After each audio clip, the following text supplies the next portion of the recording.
I'm undisputed champion of the world, and I can assure you I'm going to be the first 3-time undisputed champion of the world. Oh, I feel great. You know, it's going to be one of my best victories in my career, obviously.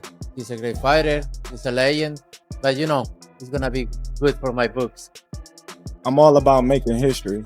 I was the first 2-time. Canelo Alvarez sparked the fire early, claiming Terence Crawford would spend the whole night igniting a mental chess match before fists even fly. That jab didn't rattle Crawford, it fueled him.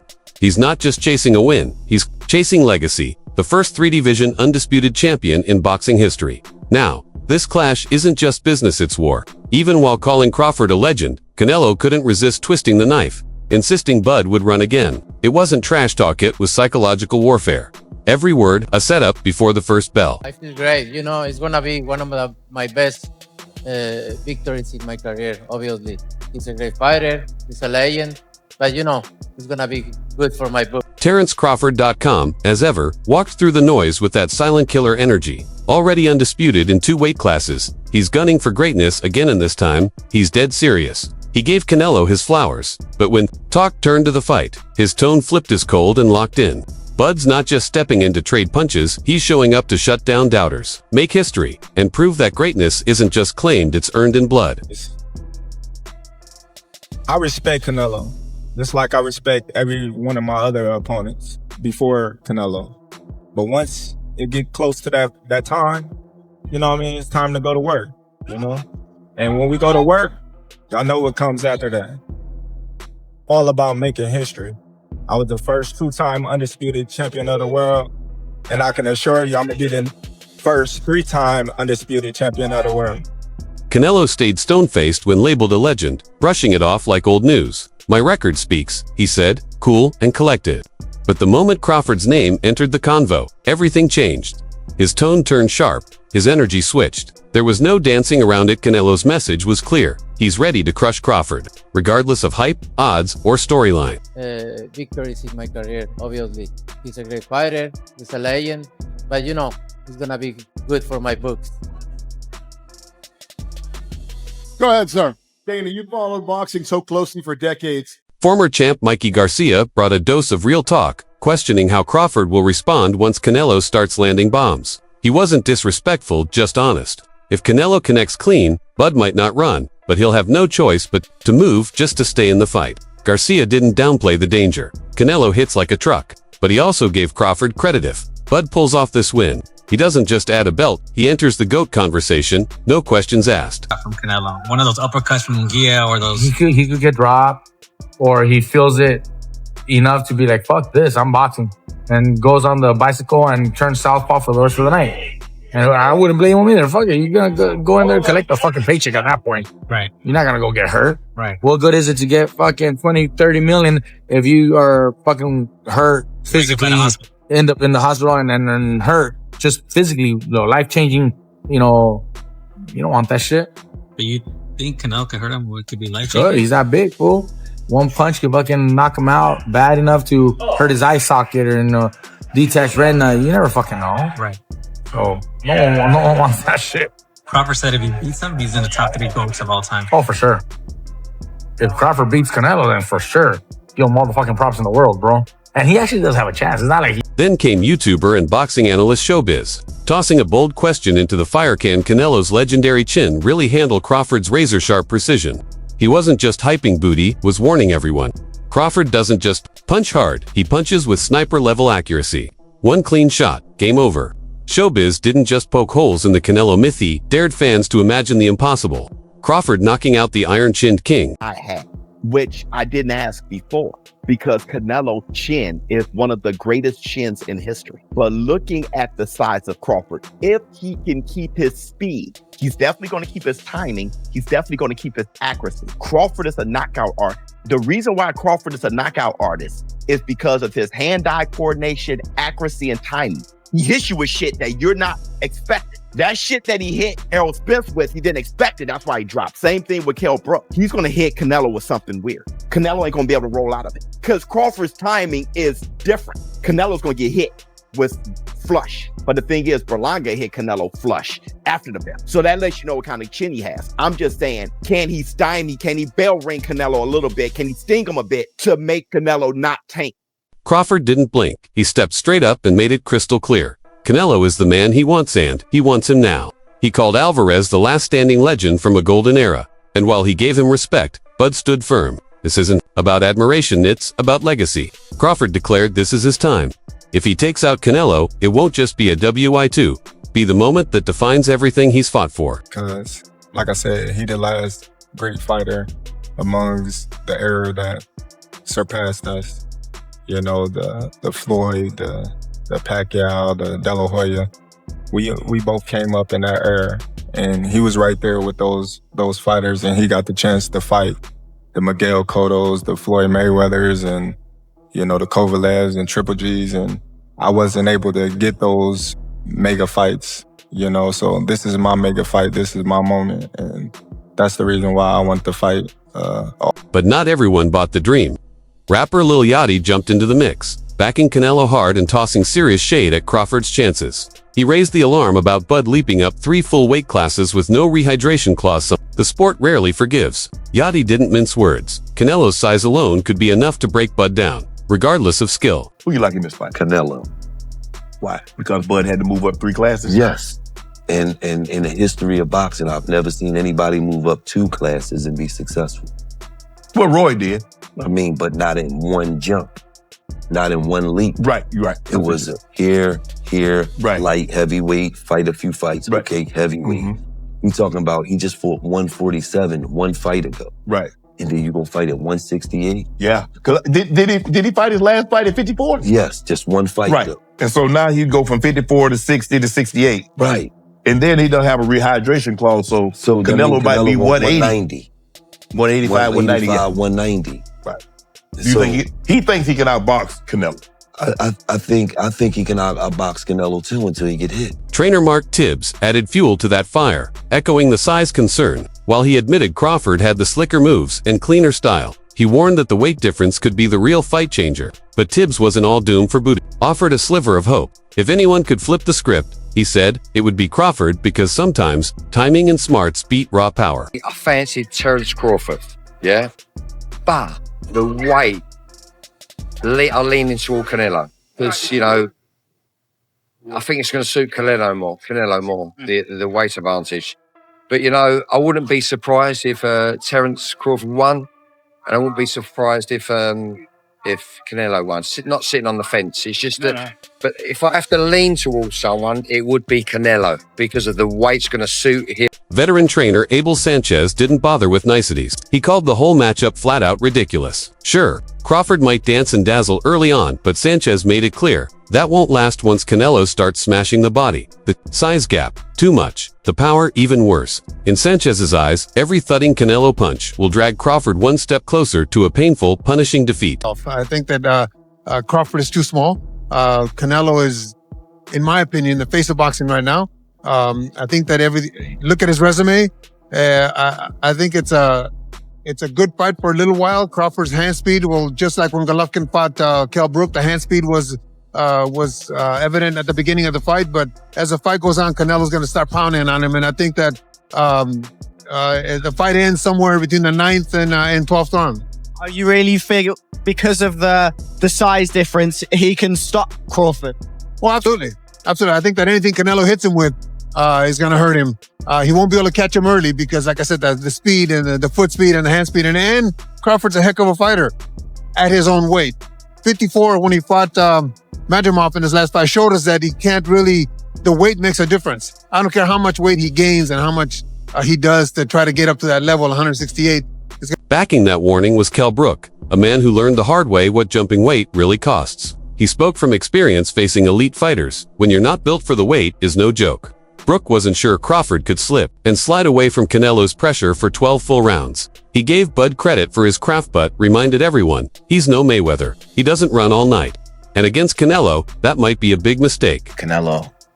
Crawford's gonna have to, move up. And, I knew when I boxed Golovkin, there's a big difference, especially with someone that, fighting the middleweight, a mediocre world champions, okay. But when you find someone like, you know, Canelo or Golovkin, it's a different kettle of fish, you know.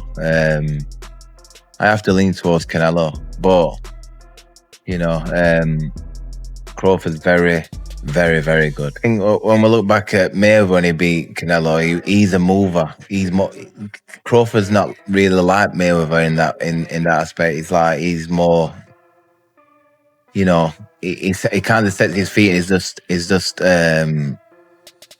He's cute with how he approaches, chucking shots and moving. You know what I mean? I think it's a different fight to Mayweather, and Canelo's obviously a different fighter from. Then came legendary promoter Bob Arum, but he took a different route. He didn't question Crawford, he questioned Canelo. Arum asked whether the Mexican star still has the hunger. He said Canelo's recent opponents looked more like safe bets than real threats, the million-dollar question. According to Arum, will we see the fierce, hungry warrior or the satisfied superstar just cashing another massive check? Has shown in his last few fights that he's just a businessman. He's not in there to entertain the public. He just takes the big check. But again, if Canelo really fights, because I think it's safe to say Terence always fights. He doesn't know anything else. So then it could be a very good, interesting fight. What Canelo is going to show up? The Canelo who's looking to cash a big check, or the Canelo that really wants to fight like a fighter? Now, the Canelo we've seen the last 2 years is not only boring, but doesn't really have an incentive to mix it up and to entertain people with a good. But UFC boss Dana White jumped in with both fists up, ready to defend Canelo at all costs. He slammed the critics, saying Canelo's success made him a target. In White's eyes, making $40 million a fight while still taking on real killers is exactly what greatness looks like. Forget the doubters, White said. Canelo's resume speaks louder than any hate ever could. Say whatever they want to say, but look at Canelo. Canelo is still the man. Yes. You know? He's been for a long, long time. And he jumps in there and he does it and he goes to work, and it's hard to stay at that level for a very long time. And Canelo's another guy. I mean, what's this guy clipping 40? Still, momentum was shifting. Sam Jones, once a full-on Canelo believer, now leaned toward Crawford winning by decision. He blamed Canelo's decline on complacencies, saying Bud's hunger and intelligence gave him the edge. Age is hitting both fighters, Jones said, but only Crawford looks like he's still obsessed with getting better. The difference, one's evolving, one's coasting. No, I thought Canelo was going to win, but I don't like what I've seen in the last couple of fights from Canelo. Same. I'm just saying, right? They're both, in my opinion, gently on the decline, yeah? Gently. And that's not disrespectful, because I'm a huge Crawford fan. Huge Crawford fan. But he's 38. What is he, 37, 38? Naturally, you are going to dip, yeah? Canelo Alvarez has made more money than I'm sure he knows what the fuck to do with. So it's like, how do you keep motivating yourself?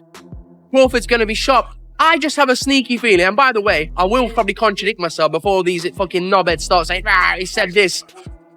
I think I'll change my mind, but as it stands in my head, I believe Crawford will win. Then Joe Rogan came in with the knockout perspective. Body shots.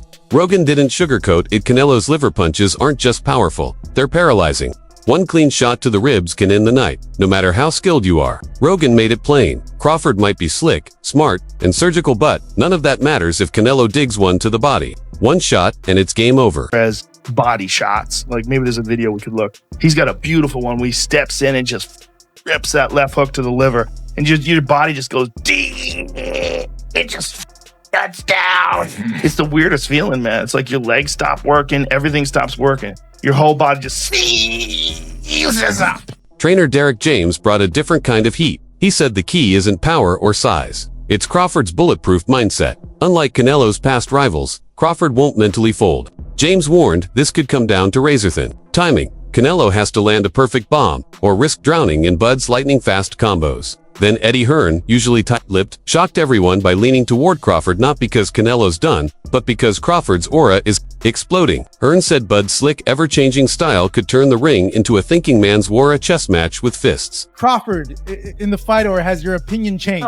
I mean, I've always favoured Canelo in the fight. Well, I've heard that you want Canelo to win, but you feel course, big. yeah, I like Terence. I've worked a lot with Canelo, and I think just because of what I saw in Riyadh and because of the threat, and he's getting on as well, Crawford, but it's just like the mindset of Crawford. Like, there's no doubt in Terence Crawford's mind that he wins this fight. And when you spend a bit of time with him, you start buying into that. And I guess that's what happened in Riyadh, because I travelled with him to the fight, and, you know, but it's a 50-50 fight. I think gun to head, I'm probably picking Crawford right now. But I want Canelo to win. And he can win for sure. But Terence is going to make it really tricky and awkward for him. And then came Teddy Atlas. Never shy with his opinions, he questioned Canelo's greatness. Full stop. He hyped Crawford's hunger, calling it the kind of fire that wins big fights. The weight, just another challenge, not a wall. Crawford fired, right back laughing off the size talk and reminding everyone that he's been dominating bigger men for years. He said pressure only makes him sharper. Then he stared down Canelo and sent the message loud and clear. He's not just going up in weight, he's morphing into something untouchable, powered by pure determination. Because they underestimate your blood. It's just, even if they didn't, I'm going to beat you up. You know, I can fight. Right. You know, so if you watch, like, all these dudes bigger than me. Yeah. You know, like, I don't care. But I'm going to find a way to win, no matter what. In September, are you going to pull this? I shook up the world. I told you. I told you. I told you. I told you. I told you. That, definitely. That's definitely going to be, you know what I mean, one of the moments, you know. I need the doubters to fuel me. What you think he'd do if he go up 2 more weight classes? I need that, you know, because that's going to make me more focused and turn into a different animal. So I need the people to say, I can't do this, or I'm not good. Canelo, cool as ever, didn't jump at the bait. He acknowledged the hype but kept things grounded. The weight, yeah, tricky, but if the money, timing, and terms lined up, he'd consider it. For now, he said he's locked in on what's next. But then came the shock. Dmitry Bivol, a man who's beaten Canelo, actually backed Crawford. Bivol praised Bud's pressure-heavy style and warned it could mess with Canelo's slow-build rhythm. Crawford, he said, wouldn't give space. He'd suffocate Canelo, drag him into chaos, and force a side of him we've rarely seen. Right? Because Terence Crawford is a good fighter, but in the sport of boxing, it has divisions. You know what I mean? You know? Right, weight classes. You know what? Right? Yeah, weight classes for a reason. Weight classes for, yeah. And Terence Crawford is a good fighter in super lightweight, welterweight, super welterweight, but I think more. I remember when Terence Crawford fought with Madrimov. Yes. He looks slow. He looks with no power, and 3 more divisions. 2 more divisions.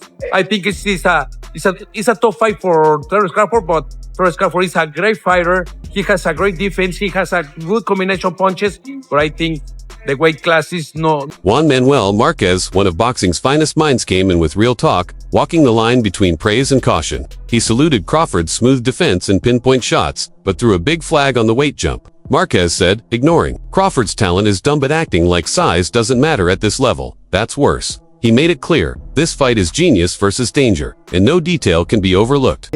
I was like, come on, don't do it. Don't go up there. Don't do it. But I just got closer. I'm believing in Crawford, man. I mean, I think he can pull it off. We haven't really seen the best of Canelo in years. I think his best days were at 160. When I think of it, that Danny Jacobs fight, that's probably the best performance I've seen Canelo in all these fights. I know he's had some fights probably had better performance, but in recent times, just the lateral movement, the elusiveness, the way he lets his shots go, the just effortless kind of movement and you know, flowing of punches. Adding a fresh voice to the storm, Denzel Bentley echoed what many younger fans are thinking. Canelo might finally be fading. He credited Canelo for past glory, but pointed out the warning.